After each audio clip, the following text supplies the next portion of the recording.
J'ai un ami en particulier, c'est très étrange qu'on en parle justement, qui se fait appeler presque tous les jours. Tiens, vous avez gagné un coussin, ou on vous appelle concernant le chauffage ou l'électricité, et il n'en peut plus, quoi. Aujourd'hui, Consomac vous donne les bons réflexes à adopter pour tenter de venir à bout du démarchage téléphonique. Ce dernier est devenu de plus en plus agressif et il n'est donc pas rare de décrocher son téléphone pour entendre à l'autre bout du fil un commercial toujours prompt à vous vendre un service ou un bien dont vous n'avez pas nécessairement besoin. À ce titre, sachez qu'à chaque fois que vous donnez vos coordonnées à un professionnel pour lui acheter un bien ou un service, celui-ci ne va pas uniquement les utiliser pour traiter votre demande.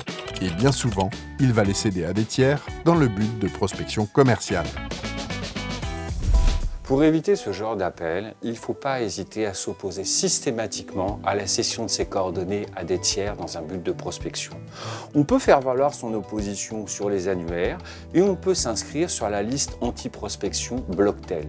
Il faut savoir qu'un professionnel qui prospecte doit au préalable annoncer son identité et l'objet commercial de son appel.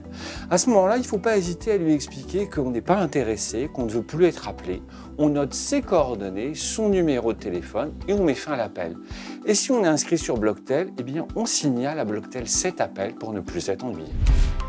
Il faut également être vigilant car il arrive qu'après une prospection téléphonique à laquelle vous n'avez pas donné suite, une confirmation de souscription vous soit envoyée. Il s'agit alors d'une technique de vente illégale face à laquelle vous devez réagir. Sachez que vous ne pouvez être engagé par l'offre adressée par le professionnel que si vous avez donné votre consentement de manière explicite, c'est-à-dire via votre signature, sur papier ou par voie électronique.